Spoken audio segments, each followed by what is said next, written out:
শ্ৰী হাজৰিকা মোৰ দেউতাৰ নাম শ্ৰী জাবুলা মোৰ নাম শ্ৰী জয়দা গাঁও কুকুমাৰা কালঘৰ কুকুমাৰা থানা চেৰগাঁও জিলা কামৰূপ ৰাখিচন্দ্ৰ সন্তান 1-1-3-4 এই নামেৰে লগতে মোৰ শিক্ষক দুজনৰ নাম শ্ৰী যাদৱ দাস অৰ্থাৎ মোৰ দেউতা আৰু মই বৰ্তমান 8ম শ্ৰেণীত পঢ়ি আছো।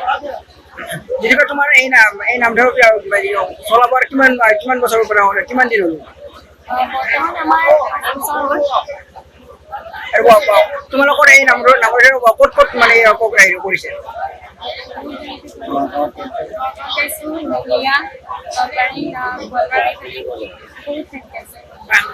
যিহেতুকে তোমালোকে দূৰ দূৰণিলৈ গৈছা মানে ৰাইজৰ সঁহাৰি কেনেকুৱা পাইছে? বহুত ভালেই লাগিছে।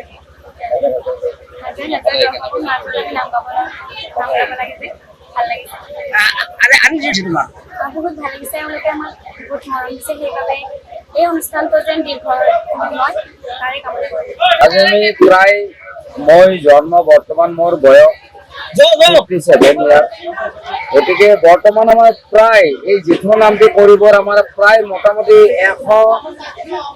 150 বছৰ মিনিমাম আমাৰ আই মাতৃসকলে জেঠু নামটো আজিলৈ পৰিবহন কৰি আহিছে।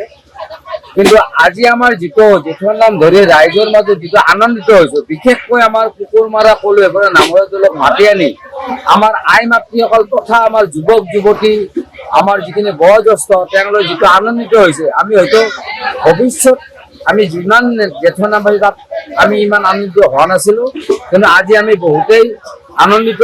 আৰু এটা কথা মই এই নামৰ মাজেদি ক'ব বিচাৰিছো ধৰ্ম বিচাৰি কৈছো আমাৰ যে হাতুৰি দাস তেওঁক মই আজি আমি নামৰ জৰিয়তে ৰাইজৰ জৰিয়তে কৈছো যে তেওঁ আমাৰ কুকুৰমাৰা যদিও পলাশবাৰী সমষ্টিৰ অন্তৰ্গত অৰ্থাৎ আমাৰ নকটাৰ গাঁৱৰে বুলি মই তেওঁক মই নিজৰ ছোৱালী বুলি ধৰি লৈছো। তেওঁ যে ধৰ্মাৱলম্বত কলংকিত নহয় দুজনা গুৰুৰ নাম গাওক কীৰ্তন ঘোষা যিয়ে নাগক যাতে অভিনয় কৰক কৰিশ্মা নাথে যিটো আমাৰ ৰং ৰহস্যহানি আমাৰ ধৰ্মৰ নামত বিভিন্ন কিবা কিবি কৰিছে সেই বস্তু যাতে এই মাইনাজনী নকৰে তথা এই দুজনা গুৰুৰ যাতে সদায় ধৰ্মটো বজাই ৰাখি তেখেতৰ দেউতাকৰ আমাৰ এই সমষ্টিটোৰ সুনাম কঢ়িয়াই তাৰে মই আশা ৰাখি মই সামজ